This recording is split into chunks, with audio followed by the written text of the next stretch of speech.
All right, welcome into SportsBit Betting Insight today on SBRPicks.com. Monday, April 25th. We'll get to the three big NBA playoff games plus a baseball game. Deep dive. We'll look at Curry and the Warriors and how this could affect the playoffs. And money time, play of the day. We look to make it 4 out of 5. We'll start with bad beats and bad bets, and we go bad beats right off the bat. Hockey. How about the Florida Panthers? They led 1-0 with 50 seconds left against the Islanders. Tavares scores to put it into overtime. He scores the tied at 1 and then the game winner in double OT, and that ends the season for the Panthers and the Islanders. Their first series win since 1993, and Brian Blessing gave that out on our hockey preview. Well done, Brian. They were due, Paul. But what about the Red Sox? And especially, particularly, a bad beat if you had the under in that ball game, because Boston, in extra innings, ended up looking pretty good in that contest. But you got Kimbrel on the hill. He's one of the elite closers in MLB. You got 2 outs and nobody on in the 9th, and you're about to cash an under ticket that you probably didn't deserve, considering that you saw a bunch of runs score early in that contest. But 2 batters later, it goes from Boston and under to Red Sox being a dog in extra innings and over. Kimbrel blows the save, even though things worked out all right for the Sox in the end. It looked like it was over, and then all of a sudden, bam, home run. And next thing you know, we got a brand new ball game. Bad bets, plenty of them, as usual. Let's start with the Atlanta-Boston game over. Didn't have a chance, and you still got overtime. Didn't have a chance of regulation, still got overtime, and it fell short. And Budenholzer, I mean, I know you're drawing up plays because you took 2 timeouts. Barkley called it the worst possession in NBA history. What is Teague doing there on the final possession in regulation? He didn't make a move till 3 seconds left and couldn't even get a shot off. Unacceptable. Well, I mean, honestly, I thought the game was over for Atlanta as soon as Isaiah Thomas hit the shot to tie. You know, that was a bad... After Teague, I mean, Teague was awful. Yep. He was awful last night. The only shots he hit all night were the 2 3-pointers in the final minute to put Atlanta ahead. What do you go, 4 for 18 from the floor? But when Isaiah took that shot to tie the game, it just felt like the wind came out of Atlanta. So I wasn't surprised at all to see the Hawks collapse in the extra session. And yeah, you got a guy that scored 45 points in the night. You think you might try to get him the ball in OT, but yeah, this Hawks team's been fragile. You know, they've been losing these types of games. Remember that game, the statement game at home against the Cavs? They lost by 2 in overtime.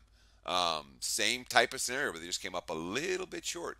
Has to be a concern for Atlanta, but it's also concerning for Boston. Look how short their bench is getting.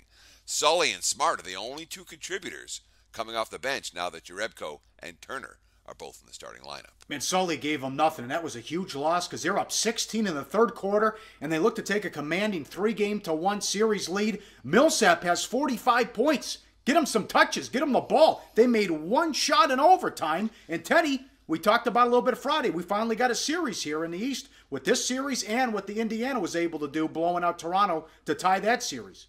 Yeah, you're preaching to the choir over here about what Atlanta shoulda, coulda, woulda done. I had a Hawks ticket in my pocket. No. You know, the under was the nuts in that game. That was the right side. The over was the wrong side.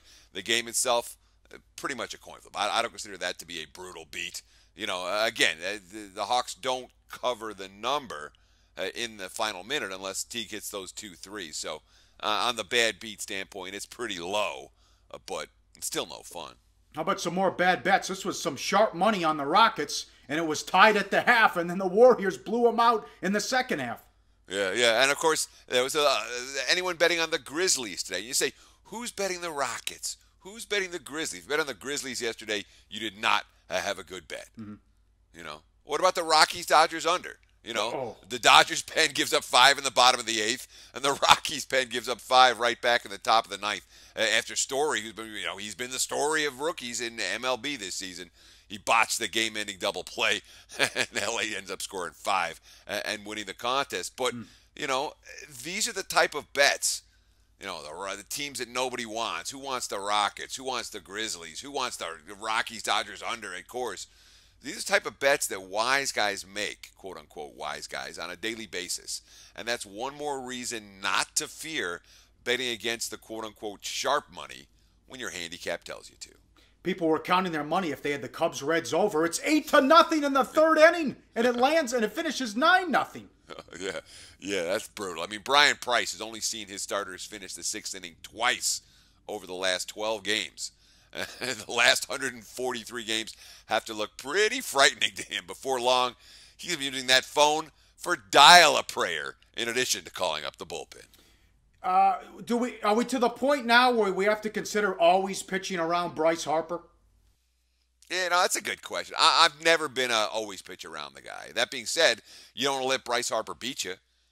So I guess maybe you do. Maybe you do pitch. So in a one-run game in the ninth inning, you probably pitch around him. Although it was the first pinch hit home run of his career. What do you think? It depends who's behind him, but I think we're getting to that point. We're getting close to Bonds territory. When this guy's on such a roll, it's been at least throws away. But this guy's been locked in. Hey, I got one more for you. Do the Astros stink? I don't know that they stink. I think they'll be fine when all's said and done. But when a young team is struggling and slumping, and in this American League, they take no prisoners. All 15 teams in the American League are decent. There are no bottom feeders. You don't get to beat up on the Braves and the Brewers and the Phillies and those type of teams in the AL. Not even close. So, do they stink? No. Is there money to be made betting against them right now? Probably. And that's the truth of it. But you asked me about the Astros. What about the Nationals? This is a team, the way they won yesterday. They got 2 outs and nobody on in the 15th. They're down by 1. They scratch out a run there. The solo shot at the top of the sixth, in the bottom of the 16th to win it. Yep. Harper hitting the home run in the 9th inning to tie it again.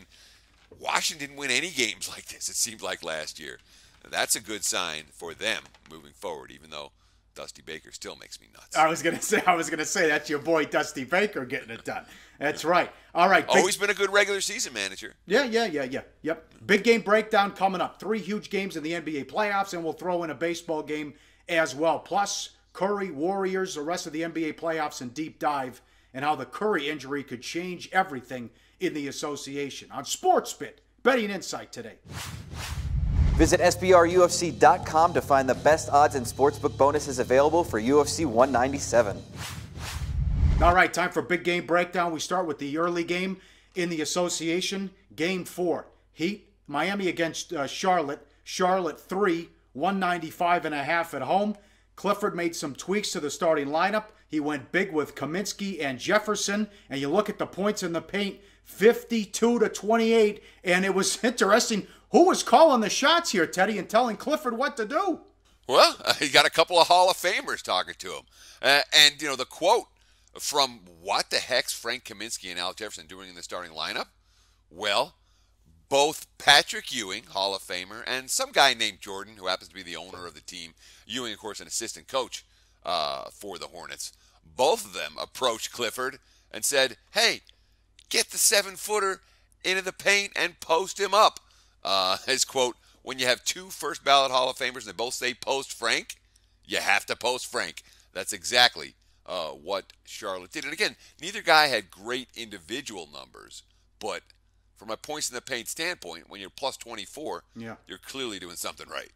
Yeah, well, also we've touched on Miami, how they're a different team on the road. So they got off to a hot start shooting the ball in the first quarter, and then 2 long droughts, Teddy, allowed Charlotte to get the win. Yeah, I mean, look, Charlotte really picked up the intensity on defense, especially as those Heat shots started to miss. Miami opens 5 of 7 from downtown, then goes 2 of 15 the rest of the way. They shoot 34% for the game. And look at this graphics. Twice in the game they had long field goal droughts, from 3:40 in the second to 9:46 of the third, from 9:46 of the third to 0:33 of the third. So these extended droughts without field goals. Then we think about what happened in game number 82. Again, you don't want to go too far back. Mm-hmm. But remember that game number 82 where it was meaningful for Miami to win, and they lead by 26. They come out in the third quarter. They score 5 points. They went, I think, 8+ minutes without a bucket in that 5-point quarter. We think of the Heat as this veteran team knowing how to win on the road. The last 2 road games, they've gotten stomped, and they've looked lost offensively for extended stretches. This is problematic for Miami, potentially once again this evening. I think it's going to be Miami, bet the over if they're in Miami, and bet the under if they're in Charlotte. That's how this series could play out. And look at the significant total adjustment for this game. Yes. Again, considering what the numbers were in games 1 and game 2 of this series, and game 3 goes way under, and game 4 the market makes a big move to the under in Miami, Charlotte. They're respecting the pace as opposed to the offensive efficiency numbers that the Heat put up very early in the series. OKC tries to finish off the Mavs. They're at home laying 14 tonight, 205.5 the total. Feisty series, the elbows, Durant, flagrants, everything. But some key numbers here. OKC had 119 points, and Westbrook and KD were 14 of 39 from the floor. And again, it's been a battle on the boards. OKC dominating there, 204 to 141. Is this going to be it for Dallas tonight? I mean, there's some interesting comments made by Carlisle. Yeah, I mean, this is going to be it for Dallas. The question is whether they show up at all or whether they wait a half or 3/4 or something before OKC goes on their run to eliminate them. I mean, remember, if you were watching on Saturday, Rick Carlisle said it very clearly to the ABC halftime reporter, this is our Game 7. They went all in game number 4, and of course they came up, 11 points short in that contest. Their A game wasn't good enough. It wasn't good enough on their floor. And of course, it's a walking wounded now. Darren Williams is done. Yep. David Lee's a question mark with the plantar fasciitis. Salah Majra is a question mark with the hip. Barea's still got a groin injury. These are it's a banged up basketball team. These are not minor injuries for a banged up basketball team facing elimination on the road. These aren't bet-on signs, and not even close. Well, this was the tempo got away from them. OKC got whatever they wanted in those 2 games in Dallas. Yeah, and now that the Thunder have figured that out, it says us 2 things. One is that Oklahoma City's making good adjustments. 2 is that it says that there's only so much Dallas can do. The personnel just isn't there. Yep. Maybe they weren't whittled down to a Memphis level by the postseason, but Dallas is fairly weak. And again, this goes back to NBA playoff betting theory. And I don't want to get too deep into theory right here, but one of the things that I really look to do as a series progresses, when we talk about betting in the playoffs, when a team is done, they're done. Look at the Rockets. The Rockets got to win. I wouldn't expect them to cover again in the series once they got. Memphis hung tough for a while in Game 3. They gave their effort. Facing elimination, they had nothing left in the tank. I don't trust Dallas to be anything but done in this one. And, we saw the Pistons at home give the Cavs a fight to the finish. Dallas isn't at home here. I don't trust them. And I can only lay in this game. I don't want to take the points. Yep, all excellent points there. To the late game, Clippers and the Blazers. Clippers laying 2.5, 206 the total. CP3 was big again in Game 3, 26-9. Blake Griffin, though, shot 38% in that game, and he's only shot 38% since he came back off the injured list. And we touched on it. When are we going to get Lillard and McCollum to go off? Well, they didn't go crazy, but a better performance in the win in Game 3. Well, yeah, we had, a Mason Plumlee sighting. Yeah. Look, Plumlee had more rebounds and assists than DeAndre Jordan and Chris Paul combined. If you'd have bet that prop prior to the series starting, you won, and you can probably use that money to buy your own island. But, the issue, of course, I said rebounds. I said assists. I didn't say points, and that's been a problem for the Blazers throughout the course of this series. Look at the Game 3 scoring. Lillard and McCollum, 21 of 42 from the floor, 59 points. Everybody else on the team, yeah, they're shooting in the 34-35% range and scoring 22 fewer points than just the starting backcourt. But I want to ask you this, Paul. Yeah. What did you think of Stotts playing Hack-a-Jordan in the fourth quarter with the lead? He did it up 1, which is a ballsy call. I loved it. And they did it up again the next possession, up 4. I loved it. I absolutely loved it. It was a great call. Yeah, I'm with you 100% on that. Hack-a-Jordan up 1, and he goes clank, clank. Remember, the Clips, less than a point per possession with Jordan on the free throw line, more than a point per possession on all their other possessions. Makes sense. It's a gutsy call, but it also makes betting this total very difficult. Whether you want I'd love to be betting unders in this series, but when you know that one of the coaches is in the danger to go hack at Jordan at any time. Right. It makes it difficult to actually get to the betting window with that strategy. If I'm betting under in this game, I'll be doing it in the first half, not for the full contest. Yes, good points there. Finish it out with Major League Baseball, the Orioles and the Rays. Rays $1.25, 8 the total. It's Gossman against Archer. And here it is. We touched on it briefly last week. He's 0-4 with an ERA of 7 and change, Teddy. These are some sad... He's striking people out, but they're taking them deep when they make contact. Well, that's just it. Chris Archer, what's he got to do? He's got to shoot an arrow into the air. Bing! And, of course, someone grabbed it and hit it into the seats. I mean, that's what's happened. The only thing that's wrong with Chris Archer so far, again, 0-4, a 7.32 ERA.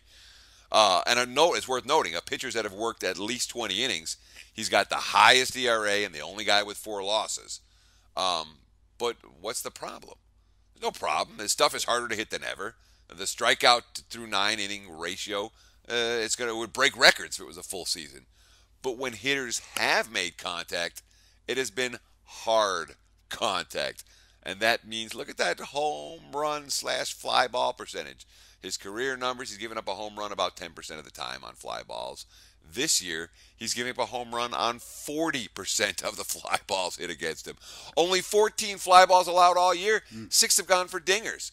The Orioles hit 4 at Camden Yards earlier. Of course, Reimold and Machado and Davis, no shame in that.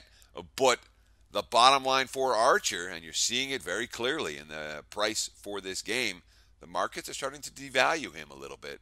I wouldn't be so quick to do that. Up next, deep dive. What if Curry misses an extended period of time? What does that do to the NBA playoffs and the play of the day on SportsBit? Betting Insight today. Visit SBRUFC.com to find the best odds and sportsbook bonuses available for UFC 197. Time for deep dive on SportsBit. Betting Insight today. Let's get to the big news with Curry. Here, check out this tweet. This is Mark Spears, ESPN. Mike Schumann, ABC in the Bay Area, supposedly told by a team doctor that it's a sprained MCL for Curry, and that would be a 4 to 6 week injury. You saw he was crying on the bench as he walked off the floor. Who knows what happens? But if that turns out to be true, the Warriors can still beat the Clippers, but I can't see them knocking off the winner of OKC San Antonio, and then we will not see a repeat. A crusher for Golden State if Curry is out for 4 to 6 weeks, Teddy. And again, it's worth noting, Curry's always known for having those bad ankles. This isn't his ankles. This is his knee. It's his right knee. And we don't want to, until the diagnosis comes down officially, we don't want to put too much into it. But the guy could easily miss a month. It would not be a shock to anyone. Now, the second half against Houston, without Curry, pretty brilliant. 65-38, they outscored the Rockets. Steve Kerr's quote certainly stands out. When you have a team that is as together as ours is and cares about each other like ours does, you tend to pick up the fight a little bit. Our guys sensed that we needed to come together, and everybody does that. The first game the superstar's out, or the first half he's out, it is, I'm not going to say universal, but it's very common in the NBA to see teams step up for a game or two. To do it for a series or two, of course, is another question entirely, but it is worth noting, Game 5, there's 2 full days off in between Games 4 and Game 5, so Steve Kerr can tinker with the rotation. Do the Rockets get excited and say, hey, maybe we have a chance here, or is it just more of the same when they gave up 40 points in the third quarter Sunday? I mean, what do we say about Houston? They got to win. They accomplished what they hoped to accomplish in this series. I don't trust Houston. I'm not gutless. I mean, we've heard so many negative reports out of this locker room. And we've seen so many times this Houston team doing stuff that's a little bit, it makes it very difficult to trust. And let's be honest, they're down 3-1. They're going back to Golden State with or without Curry. The Rockets are the weaker of the two teams. Yeah. I am not looking at this as a supreme motivator for Houston, even though they had a pretty nice comeback a year ago. In a playoff series, also down 3-1. Let's say, for argument's sake, let's say he's out 4 to 6. OKC at the South Point here in Las Vegas Sunday was 18-1. What do you think about OKC and the San Antonio series now if Curry can't go?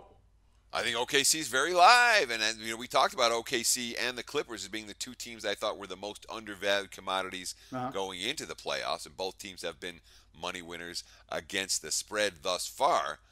But I'm with you. I don't know if the Clips are going to give them a series without Curry. They really would. I don't know if they're good enough to beat him, but they might.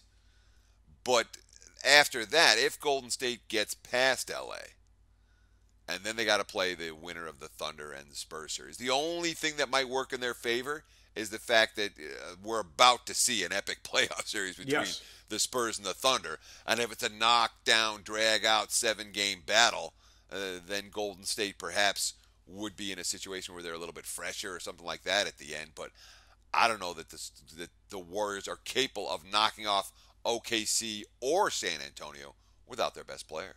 What do you think the markets are going to do? Here's a refresher on what we touched on Curry compared to LeBron if he can't go. Well, I mean, we've seen the markets move pretty consistently and significantly for the Steph Curry injuries. The markets have been adjusting Golden State in the range of 4 to 5 points. So assuming Curry doesn't play Game 5, which we have to assume he's not going to play Game 5, I would project to see a line in the -9 range for Golden State, maybe a little bit higher because Houston's facing elimination, and the road teams facing elimination against number 1 seeds don't tend to attract a ton of betting market support. Curry's also going to affect the total, not necessarily as much as a side, but at least a point or two, sometimes 3 in those ball games. But let me ask you this, Paul. Is the team that's most affected by this injury perhaps the Cleveland Cavaliers? Are they suddenly liver than they were a week ago? That's a good point. I know I saw them 3.5 to 1 to win it. They become the I think they're going to get out of the East, and then they have to, if he's out, LeBron can get that ring in Cleveland. It changes everything for Cleveland. Excellent point. Well, I mean, one of the things that we've talked about, again, we're focusing on Curry here in this deep dive, but we spent a lot of time saying the Cavs are vulnerable. I've said it about 15 times. Someone can beat the Cavs. Yeah. And yet, we watch Atlanta screw up, and we watch Boston get hurt, and we watch Miami, and we wonder if they're going to be capable of doing that. So I keep looking, and Toronto looks mediocre. I keep looking at the Cavs saying they're vulnerable in the East, and yet nobody looks good enough to beat them. And if they get to the finals, they're obviously live. They'll be live against anybody. No, they blew out San Antonio at home earlier in the year, if that's the matchup. All right. It's money time. Play of the day. We're trying to make it 4 out of 5. We're going hockey tonight. The Ducks, betting number 69. $1.10 on the road. Since they changed goalies and put Anderson in net, they were down 0-2. Since the move, they've won 3 in a row, and they look to eliminate Nashville tonight on the road. We like it. They will win. They'll advance and win this thing in 6. Ducks, the play of the day. Sounds good to me, Paul. I like it. Thank you so much for watching SportsBet right here on SBRPicks.com. We'll be here every day this week. Check us out here on SportsBet.